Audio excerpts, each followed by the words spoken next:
Assalamu alaikum, everyone. Welcome to another Quran study. God willing, today we'll be reading from Surah 41, verse 15. Let's all seek refuge in God from Satan the rejected. A'udhu billahi minash shaitanir rajim. Bismillahir rahmanir rahim.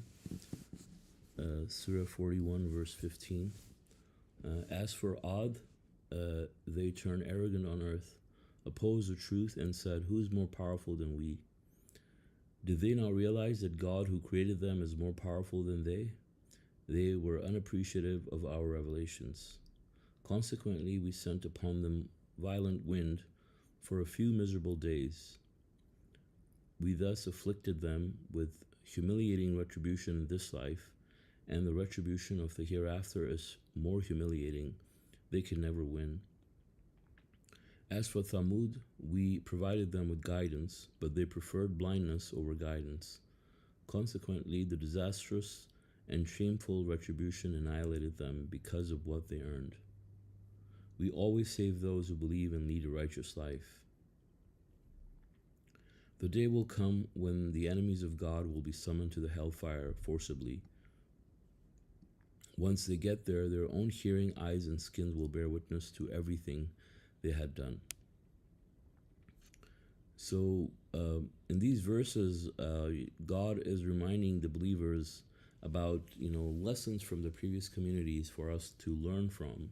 That these communities, people were arrogant and opposed the truth, and they said that they thought that they were invincible. They thought that there was nobody more powerful than them, and they were unappreciative as a result of that arrogance that they had, that they thought that they don't need to worship God. And then when the wind was sent by God, I mean, these people were tossed around like chewed up, like not chewed up hay, tossed around like hay, right? Because they don't realize how powerful God is and how awesome His power is, and so I mean, we see a great example now with the hurricane season, and how we see trees and things being tossed around with those hurricanes. And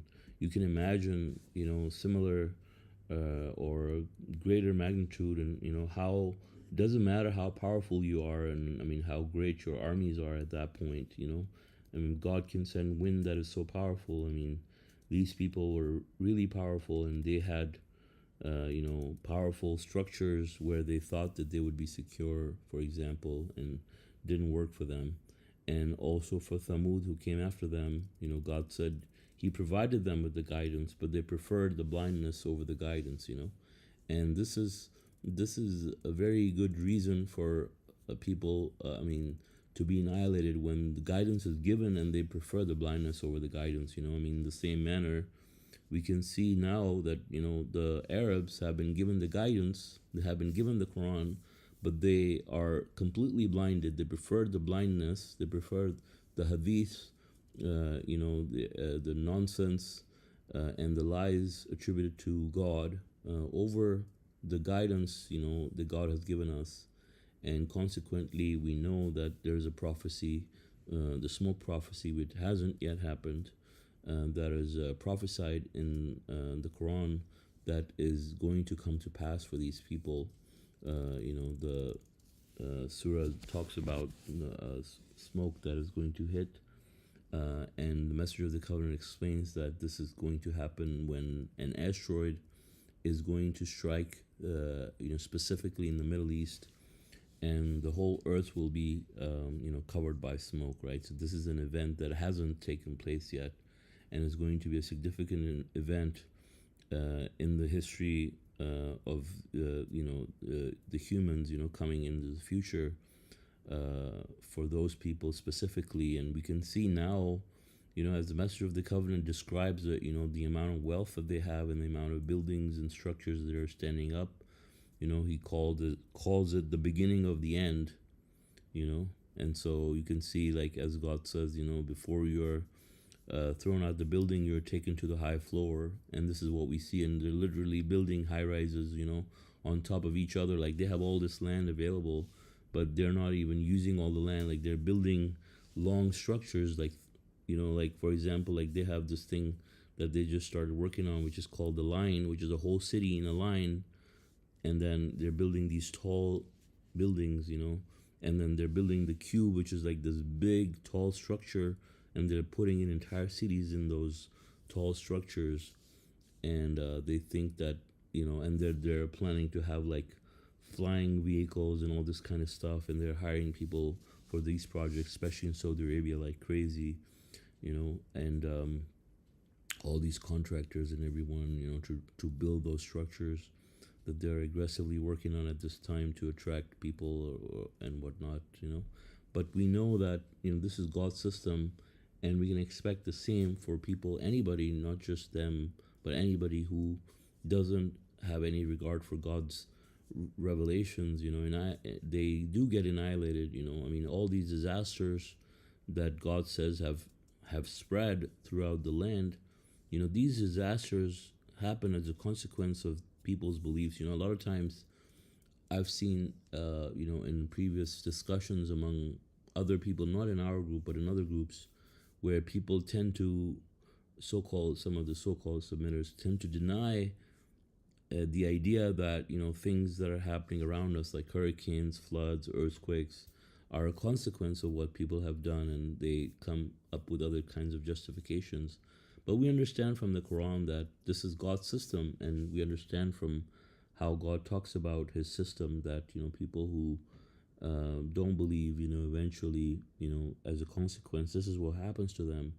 And this is a direct result of being in Satan's dominion, and Satan not being able to take care of his constituents, and then these people getting disasters in their life. And this is what we see happen to these people in history. And then God says, on the day of judgment, enemies of God will be summoned to the hellfire. So all the disbelievers, we understand, will be summoned to the hellfire forcibly. And then we also understand that there's hands, eyes, skins, hearing, everything will bear witness for everything they had done, basically. We can think of it as a videotape, as the next verse talks about it further. It says, verse 21, okay, so it says, verse 18 says, we always save those who believe and lead a righteous life. The day will come when the enemies of God will be summoned to the hellfire forcibly. Once they get there, their own hearings and eyes and skins will bear witness to everything they had done. The video record, they will say to their skins, why did you bear witness against us? They will reply, God made us speak up. He is the one who causes everything to speak. He's the one who created you the first time, and now you have been returned to him. So the video record will speak for itself, and it appears to be an interactive sort of a speaking record that God allows, your entire body to speak against you, to bear witness. I mean, it could be allegorical here, but nevertheless, we understand that it's some kind of a video record. We have two angels, recording, from all angles, like the whole picture, right? And you can almost experience it if you want to on the day of judgment, like see the whole thing, I mean, now, for example, we have these virtual reality gear that you can almost be in the zone and see everything that you did. So if these people wanted to, they should be able to see the entire thing, and everything in their whole life, imagine, is being recorded and is given to them. So like they have no way to talk out of it, or to say that they didn't do it, or try to blame someone else, or try to accuse someone else of it, or something like that. And God says in verse 22, there's no way you can hide from your own hearing, your eyes, and your skins. In fact, you thought that God was unaware of much of what you do. This kind of thinking about your Lord will cause you to will cause you to fall, and then you become losers. So if they continue the way they are, hell will be their destiny. and if they make up excuses, they will not be excused.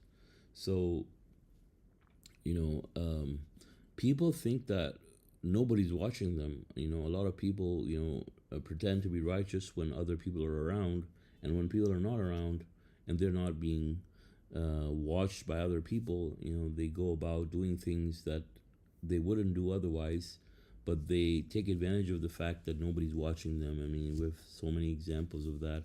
Like there's plenty of examples. We don't have to get into the specifics, right? But even people that pretend to be righteous, live very righteous, will live double lives and do things, behind closed curtains, just based on the fact that no one else, according to them, is aware of, based on their perception, is aware of what they're doing. But we're constantly watched, as we understand that God says in the Quran that we're constantly being recorded, and everything we're saying. I mean, God says we never even say anything that without getting it written down. Imagine, like, you will definitely have an entire transcript of everything you ever said, even things you mumbled, or even things you silently said in your head. Your thoughts are being recorded as well, and you're being held responsible for your innermost thoughts, that you are thinking, whether they're good or bad.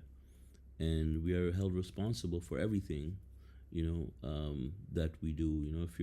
If you're having suspicion, for example, right, you're being held responsible for it. I mean, you don't have to say it necessarily. Some people think that you have to say things in order to be responsible for that, but you don't have to say it. Like, there's all these people, I mean, I hate to call them submitters, but this have been people that are promoting this thought that you could have homosexual tendencies and homosexual thoughts, and it's fine that you have those thoughts as long as you don't do something with it.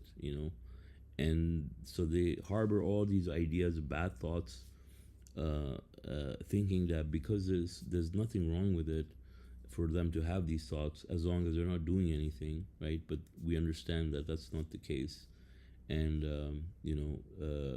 so that's why it's so important for us to not even have bad thoughts. Like, I mean, the message of the covenant talks about in context of like suspicion, and he said that you're not even supposed to have a hurting thought about someone, let alone hurting them with words or actions.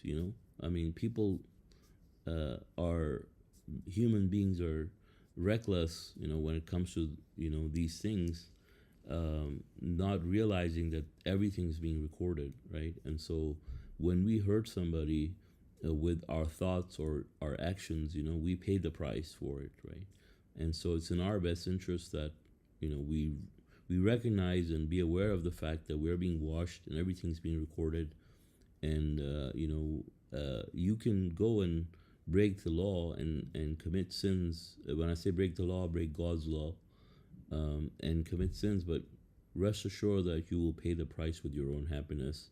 And you will do this until you realize that the consequences are unavoidable, and you realize that the consequences for doing these things are much worse than the enjoyment or whatever satisfaction you get from doing these things. So until eventually the intelligent submitter will give up on those things and realize that they're not worth it, right? And so it's in our best interest that we keep our thoughts clean and keep our hearts clean, clear of any kind of disbelieving thoughts about others or about God, and we should constantly check ourselves. I mean, it's very difficult because as the next verses talk about it, it says the jinn companions, verse 25, it says, we assign to them companions who adorn everything they do in their eyes. Thus they end up incurring the same fate as the previous communities of jinns and humans who were also losers.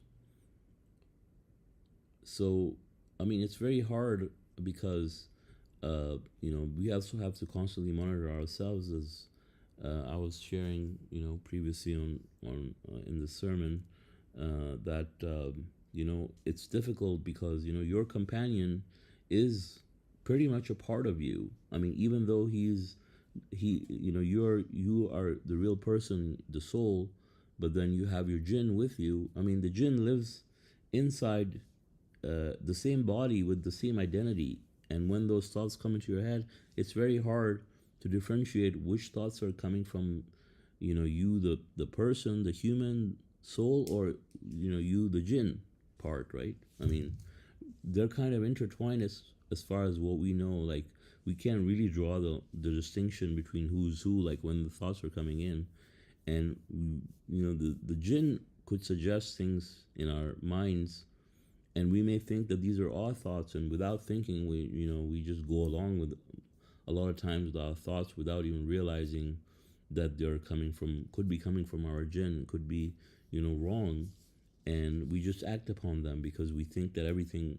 Sometimes we think that everything that we are thinking is right, right? We don't filter those through, right? But we have to understand that these jinn companions that exist, they are constantly trying to wear us off the path, and to say things with the tendencies that they have of being more evil than the human counterpart. I mean, so they're really worse than the humans for the most part, generally speaking. And so understanding that these companions are also pretty crafty, can be, because the bad ones, the people who are bad, right? God says that their companions are the devils, right? I mean, the righteous person, I mean, obviously God knows, who is righteous and who isn't. And so a person who is righteous will be matched with a soul that, their souls will be matched to a jinn who will most likely become righteous, submitter, maybe towards the end, as the believing soul will convince them. But the ones that are bad, their jinns are really, really bad. I mean, they like the humans are devils, and then their jinns are also devils, and God assigns the jinns to match the souls, the evil souls. The evil souls are assigned the evil jinns, which are much worse than a jinn that would be assigned to, let's say, a body of a righteous person, right? Would still be bad, but not as bad as the ones that are assigned to the evil people.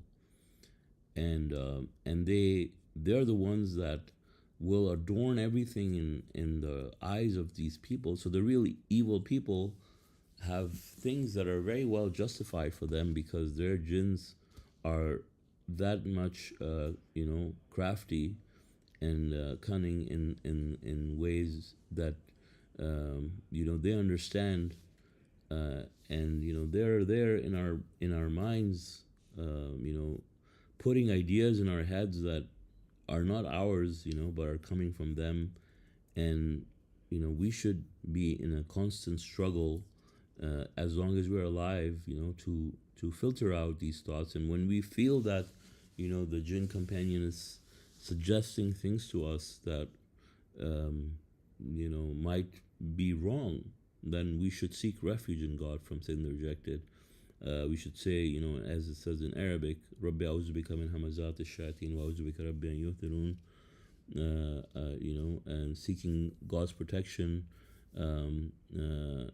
seeking refuge in God from the whispers of the devil, and seeking refuge in God, lest they come near them, right? And the messenger of the covenant said that even if you ask for refuge from Satan and his ideas even 200 times a day, he says it's not enough, because that's how persistent your jinn is. I mean, you can imagine if he's talking about like 200 times, you can imagine how many thoughts in a day that those jinns could be trying to get into your system, right? To believe or to think from their point of view, from their perspective. And that also explains like how sometimes we as humans can become so numb to bad ideas that are being suggested to us, and we just follow it blindly. Whatever our jinn companion is saying, a lot of times, we just go along with it. And so we have to stop that, and we have to examine everything that we're thinking and everything that we're doing, so that we can stay on the right track. Verse 26, those who disbelieve said, do not listen to this Quran and distort it that you may win. We will certainly afflict these disbelievers with a severe retribution. We will certainly requite them for their evil works. Such is the requital that awaits God's enemies. Hell will be their eternal abode, a just requital for discarding our revelations.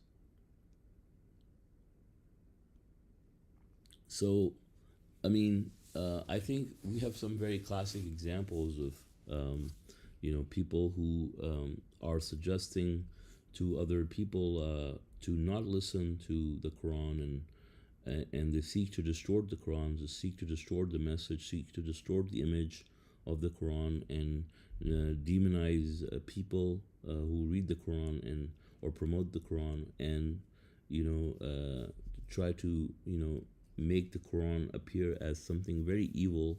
That has been Satan's plan ever since the Quran has been revealed, to set the worst example and attribute the worst lies about submission, so that it could repulse as many people as possible, that people will stay away from the Quran. Excuse me. So, looking at how people are so-called Islamophobic, when that includes the fear from the Quran, they think that it's so evil that they want to stay away from it. And these are the people that will prohibit people from listening to the Quran, or from reading the Quran, and they themselves will stay away from it. And then it's interesting that it says, do not listen to it and distort it that you may win. And so they think that by doing that, they can be victorious. And so we see, as a result, we see people campaigning, pretty relentless in terms of trying to defame people, trying to derail people from reading the Quran. We see I have seen a number in the recent past. I've seen a number of TikTokers, for example, doing live broadcasts, trying to target the Quran specifically, and trying to say things about the Quran and twist them, take them out of context, to repel other people from, and stop people from reading it. And I remember specifically, actually, last one was this one lady, and she's saying, because I think recently, once this Palestinian crisis started happening, a lot of the women on TikTok, there was this trend, and I think it's still going on. A lot of mainstream people who are on TikTok, a lot of Americans, a lot of the women specifically, they a lot of white Caucasian women, who are have not had any exposure to Islam, all of a sudden started having these Quran discussions, and started reading the Quran, and everybody's blogging about how much they've read the Quran and what they've learned.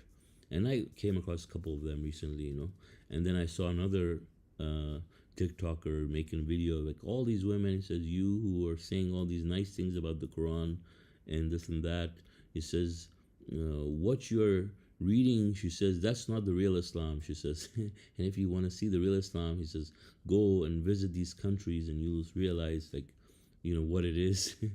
To try to discourage people from reading the Quran. And so that's just reminded me when I read these verses just now. And God says that these people are going to go to hell, who are trying to divert people from reading the Quran. And a lot of these people, are Arabic experts too. They specifically go out and learn the language. And this one person I recently came across that I think I've mentioned before, was becoming a submitter and then became a Jewish rabbi, and then he just goes to these channels on Discord where there's submitters, and he targets them and to try to convert them to Judaism, you know, and that's pretty crazy, and interesting at the same time. So God, we're going to continue reading verse 29. On the day of judgment, those who disbelieved will say, "Our Lord, show us those among the two kinds, jinns and humans, who misled us, so we can trample them under our feet and render them the lowliest." So this is how they will be remorseful and resentful towards the people that got them to where they would be, which is hell, both the jinns and the humans. And they would want both the jinns and the humans that misled them, right? And the humans and then the jinns of those people that were humans, their jinns were also responsible. Like, somebody's brother is a disbeliever. I mean, the brother human and the brother jinn too. You want to see both of them, like on the day of judgment, to see that you can trample them under your feet. Imagine. So that's something to make people aware that they should wake up and you know realize that this is how bad hell is going to be, and these are the things that God wants us to think about. I mean, it's nice thought to think that we're all going to go to heaven, but in reality, God says majority of the people are going to go to hell, and so but everybody who's going to hell, nobody will accept that they're actually going to hell unless they're stupid, which some people actually are. They even say that, okay, so I'll go to hell, so what, But of course they don't know how, or they don't acknowledge how bad it is. But the thing is that there will be people who will go there, and so God is reminding them, that this is what you can expect if you are going to be on that path, and hopefully, this will, help some people in staying off the path, to think about all the pain and misery that is going to follow if they go after their temptations and not follow God's laws, if they're really believers. Perfect happiness now and forever, verse 30. Those who proclaim our Lord as God and lead a righteous life, the angels descend upon them. You shall have no fear, nor shall you grieve. Rejoice in the good news that paradise has been reserved for you. And just looking at the time, and I think I need to speed up a little bit. So the angels, God says that, for the people who proclaim that God is their Lord, and people who lead a righteous life, the angels give them good news in this life. They descend upon them, they guard them for sure and everything, right? But they're also communicating with them, that we see here, that says, they descend upon them, you shall have no fear, nor shall you grieve. Rejoice in the good news that paradise has been reserved for you. So they give news to these people, right? So they actually communicate with these people and let them know that paradise has been reserved for them. It's like very specific information that they actually give them.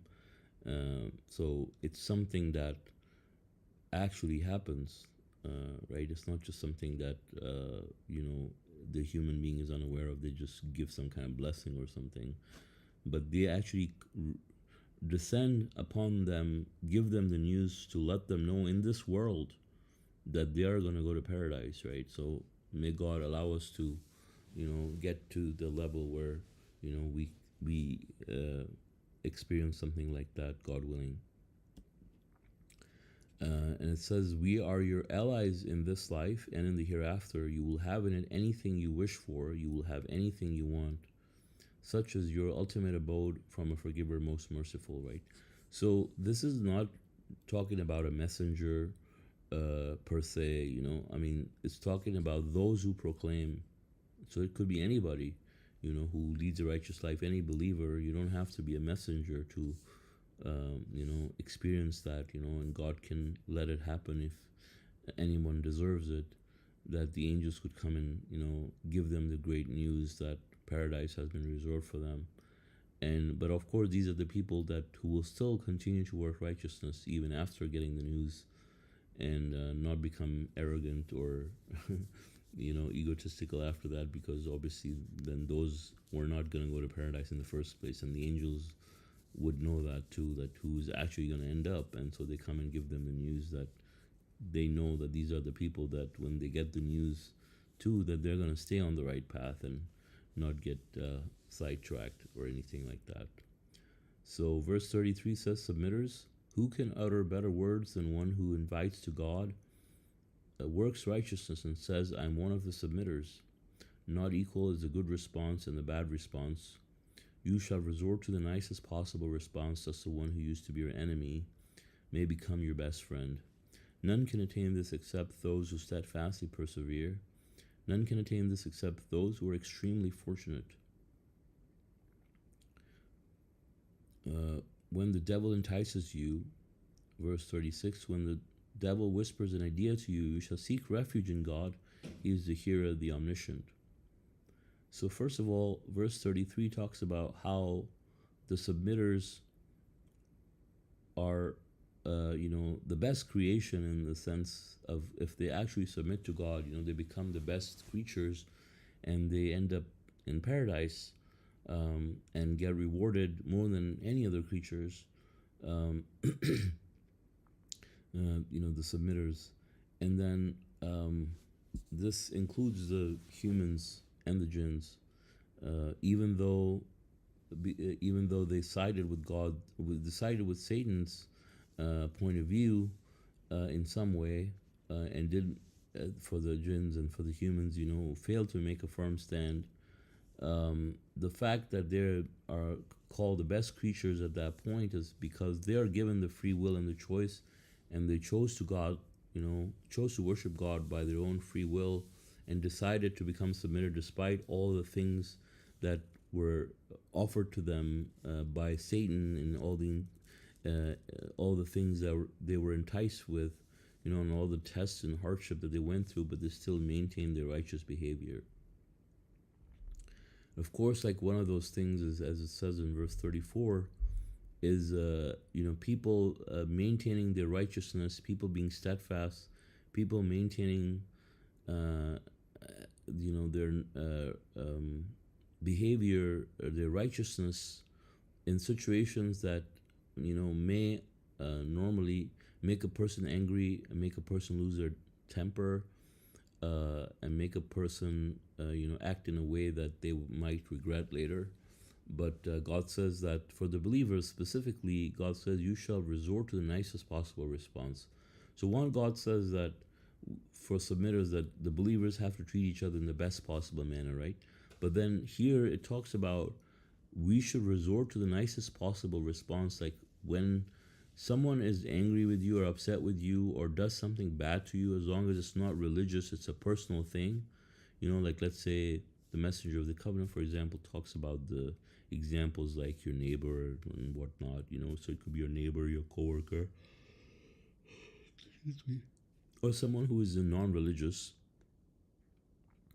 And someone who's not. When I say someone who's not religious, I mean like if it's not over religion, like a personal relationship with a neighbor, a coworker, or something like that, where someone says something bad to you, and like you're walking on the street, and let's say somebody says something nasty to you or something like that. I mean, how do you respond to that? Yeah, you could respond back with the same response, or worse, which is what most people do, or you could completely change the situation by saying something completely different and surprise the other person, and make the other person realize that for one, you are the bigger person, in the sense that you were able to change the situation and respond in a nice, in a kind manner to someone who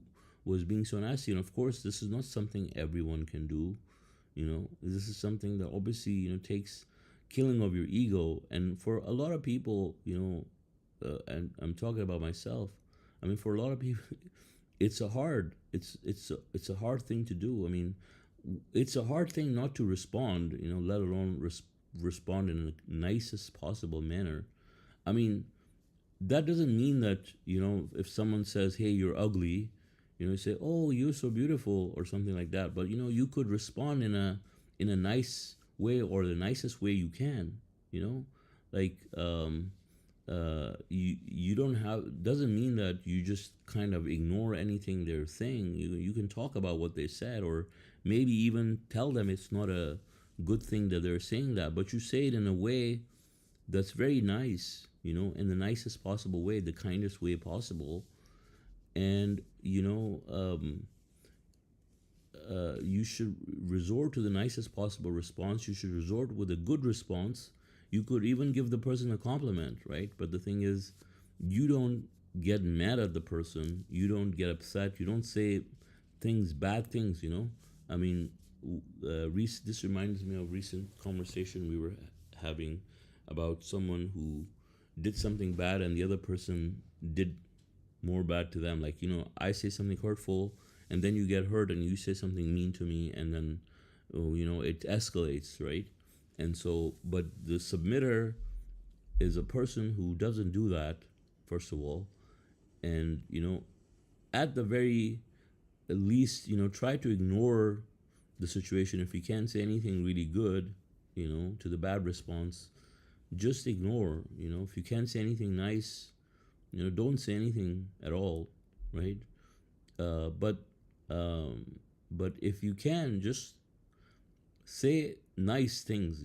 I mean, unless it's someone who's an enemy of God, and someone is saying bad things about the religion and stuff like that. you know when it comes to like people at your work, people at your school or whatever, your neighbors, or any associates, close associates, these types of situations, I mean, people come across, and it's hard to tolerate, let alone to say something nice, right? But if you try to do it, God says none can do this except those who are extremely fortunate, those who steadfastly persevere. None can attain this, right? And God says, when the devil entices you, you shall seek refuge in God from Satan the rejected. Because the Satan will continue to entice you, and Satan will continue to make it a case in a way that is fully justifiable in your eyes, that you'd say, yeah, this is situation where it's justified, to act mean in this situation and to say bad things back to that person, right? So we should seek refuge in God when the devil tries to entice you to say something back. Someone hits you, and you want to go and hit them harder, right, so to speak.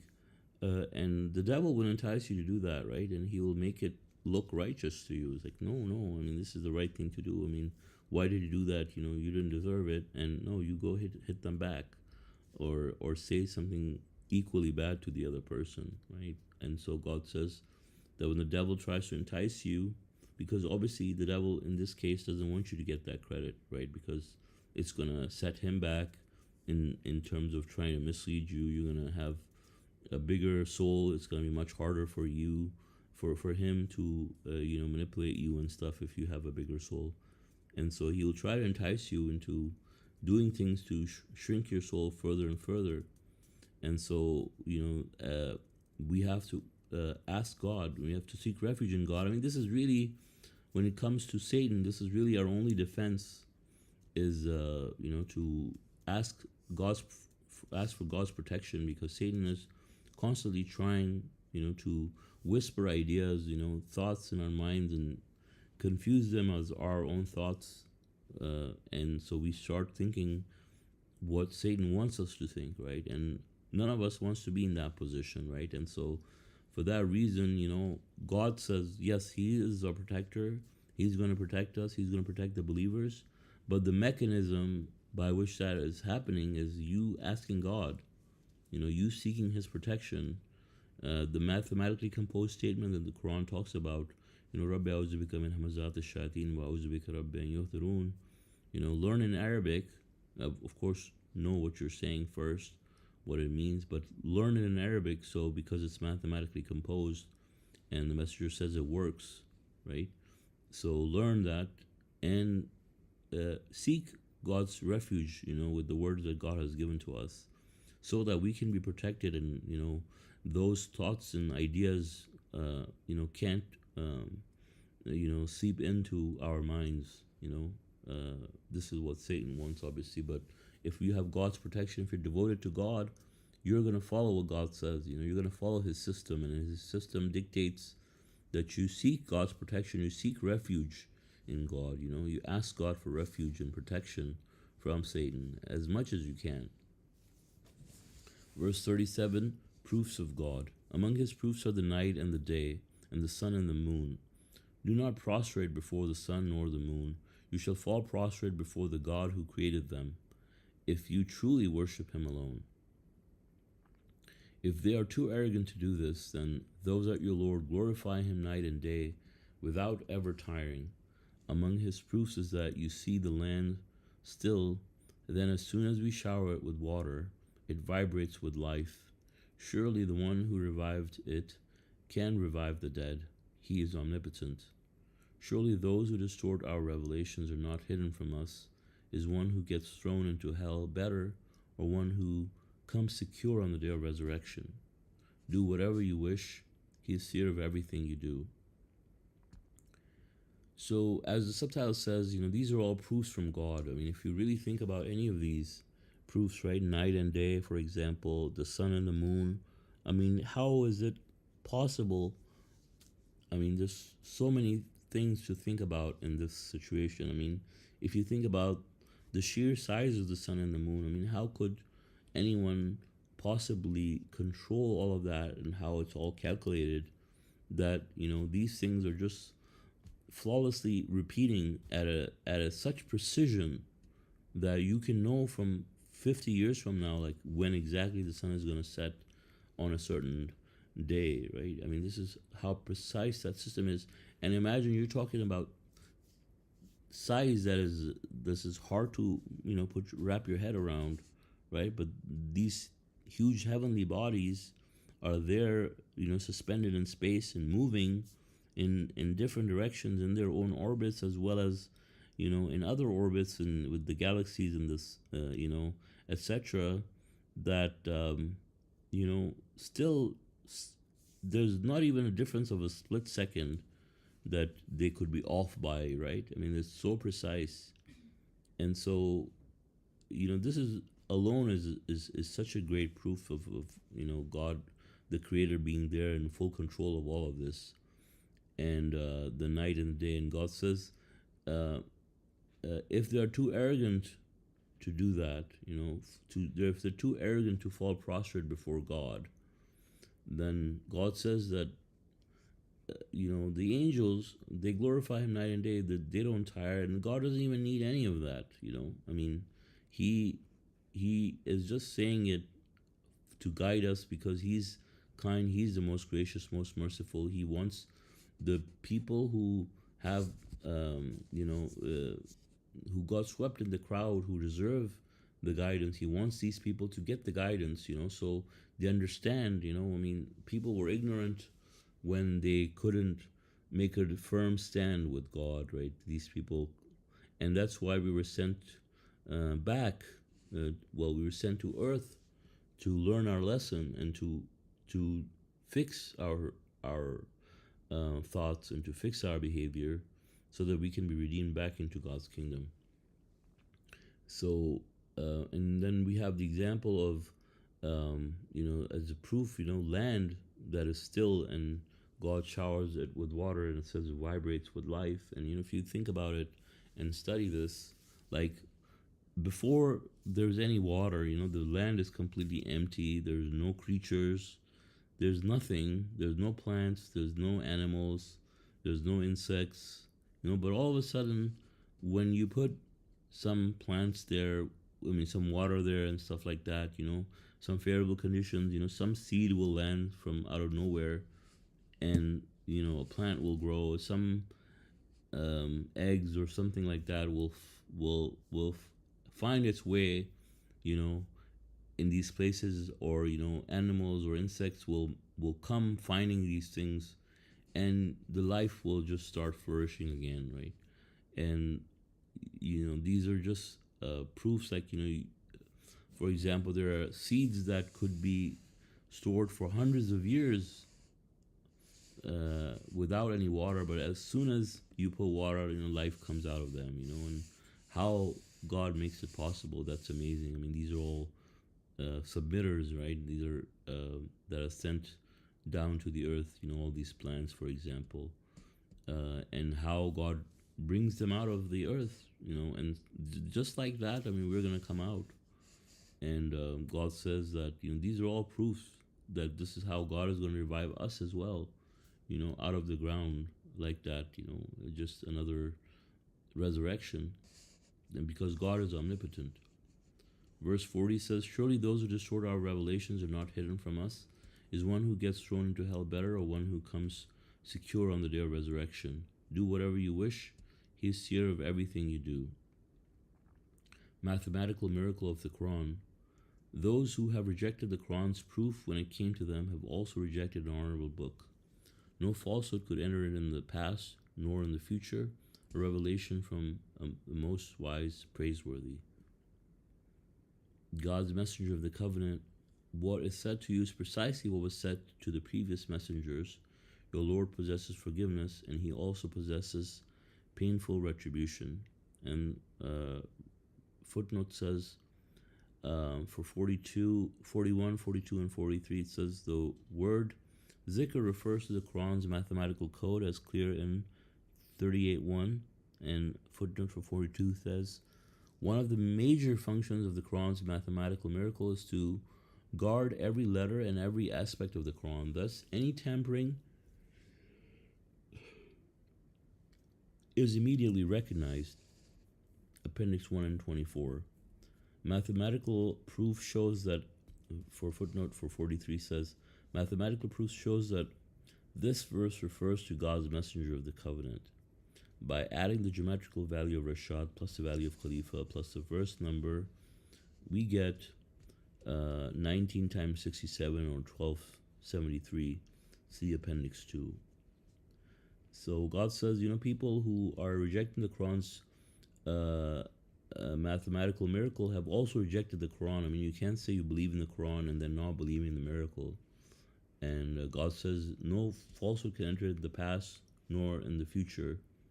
So, the mathematical miracle is there to prove just that, to demonstrate that, that it has been, preserved divinely by God. For those who doubt it, the proof is there. And then we have the mathematical proof for the following verse, about 43, that is referring to specifically God's messenger of the covenant.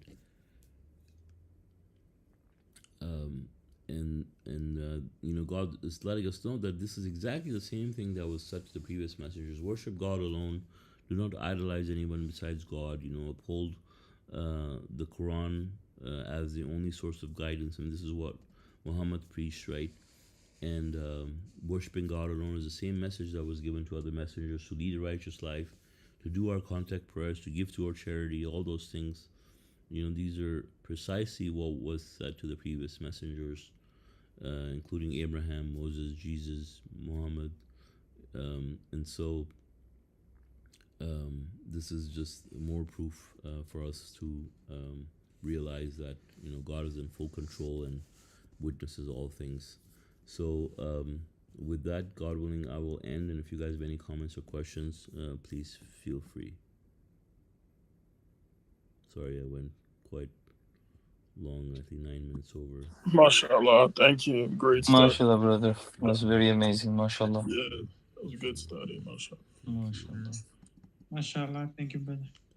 Thank you. MashaAllah, thank you. Yeah, so I had a few questions, Brother Suleman. One is, can you please tell more about angels ascending to the submitters and then telling them that they are going to heaven? Like what? Yeah, so like, do we have more information about um um like, is this some kind of a voice that they are going to hear, or like an angel, like the messengers see the angels coming to them? Is there anything about that?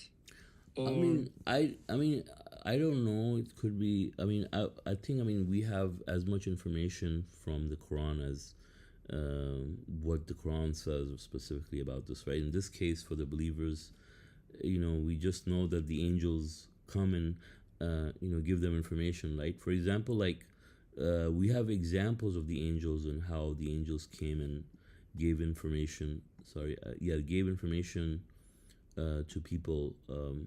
I'm sorry, just one second. I'm switching the window because in the discussion window, I understand that we're not getting the audio, so I have to fix it. One second. So let me fix that quickly.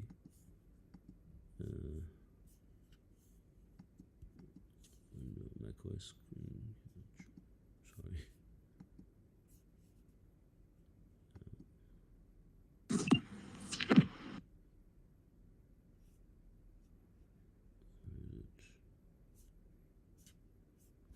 I can't find it. I'll just keep on this window.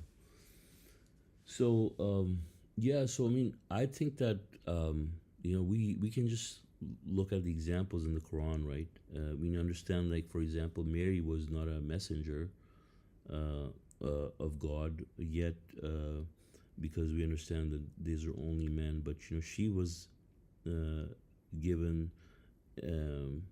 the good news about Jesus, and we understand that, for example, God communicated with Moses' mother. She was inspired. We don't know exactly how she was inspired, but then we have information about um, other angels, coming and giving news, but they were specifically talking about the messengers, right? But based on this verse, we know that this can also happen for the other believers, except the only difference is that the information they're getting has nothing to do with the messengership or guiding other people, but just some specific messages that are coming directly to them, right?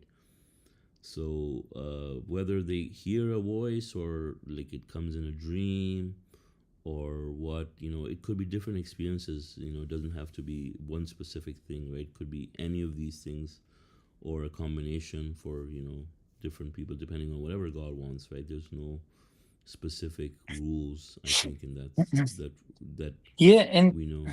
yeah, but yeah, Masha. And is there like oh, sorry, I'm cutting you off. No, no, That's sorry. and is there like a reason for, is that like um to surprise those people, to make them happy, to tell them that they are gonna go to the paradise even before they died?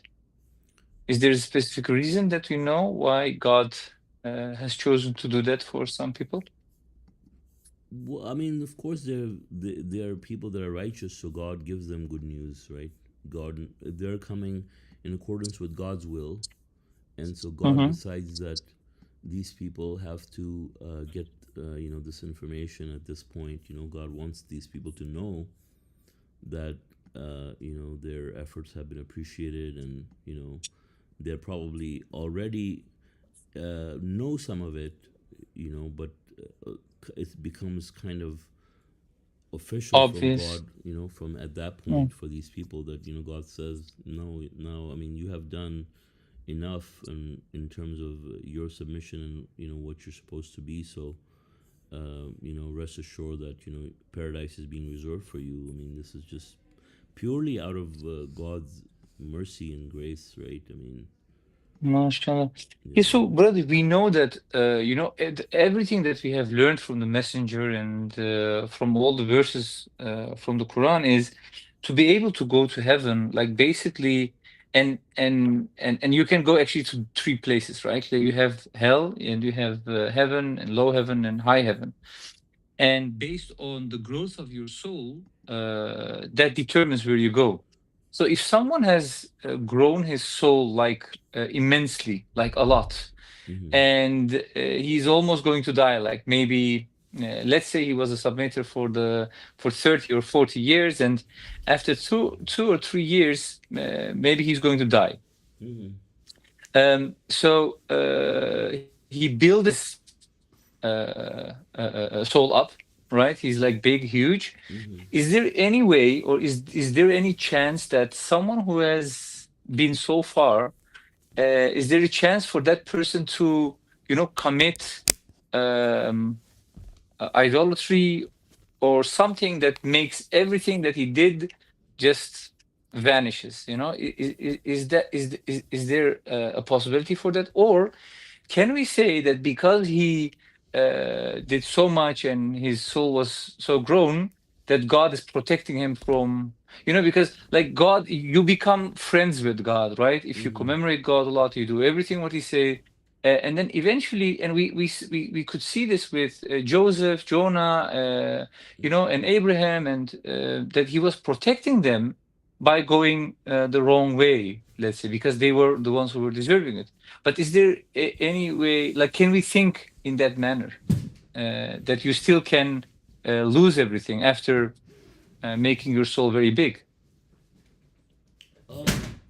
Are you talking about in reference to the fact that these people are given news that they're going to paradise, Uh, or is it like you a were separate you were question? cut off, brother. Can you repeat that, No, I'm brother? yeah. Sorry, Brother, sorry. When you talked about the dying, I realized that my computer is gonna die. But Okay. but I was gonna say that your question, is it in reference to the other comment about the news, or is it just a separate Yeah, like question? basically it has to do with it, because when you have grown your soul so much, and then it becomes obvious that you're going to go to heaven, right? Because this is what I understand from that. Like you have done so many things, like you were friends with God, and you kept commemorating God, and all the things that you have done, and you were like, of course, sincere, right? Because if you're not sincere, it doesn't matter how much goods you do, it's not going to count. It has to do, you need to be sincere to be able to let your soul grow. So then I understand from that what you said about the news.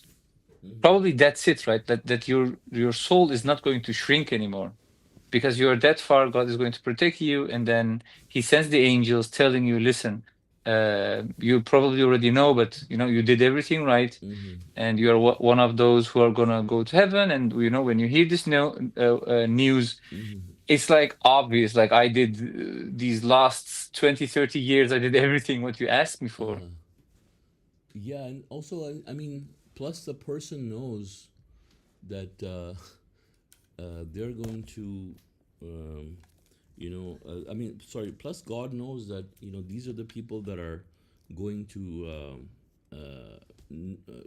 that are not going to commit sins like that, right? So God, not only does God know their present, but God also knows their future. So these people who are given the news, God knows that they're not going to do anything bad, right? I mean, it's based on predestination, I would say.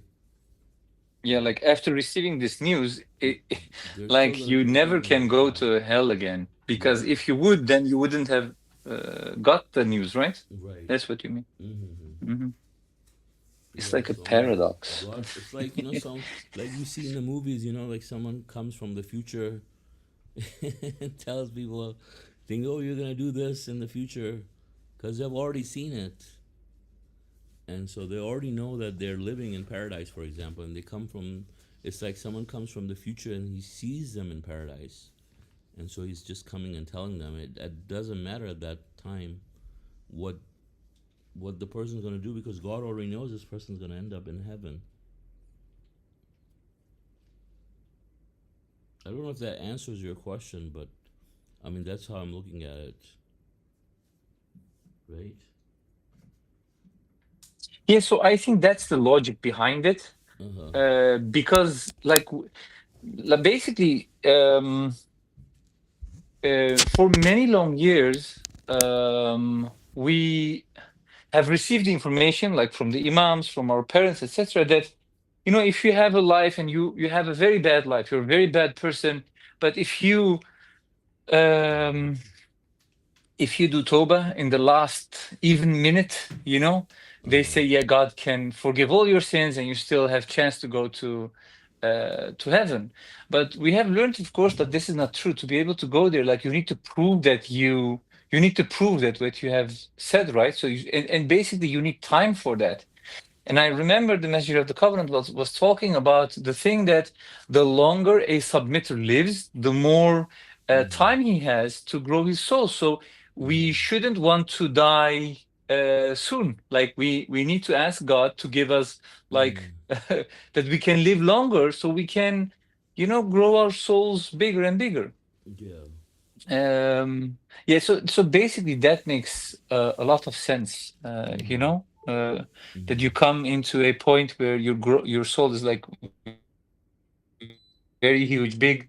It can't turn back anymore, you know, because of the protection of God, of course. And the messenger talks about that. He says, of course, God knew about Jonah, his soul deserving to go to heaven, so he protected him from that. And the same for all the other others, of course. Right. Yeah, so it is, that was the idea, like what's the question? And then I had one other question, brother, about the duha. Like we spoke about this before, and I remember asking you about the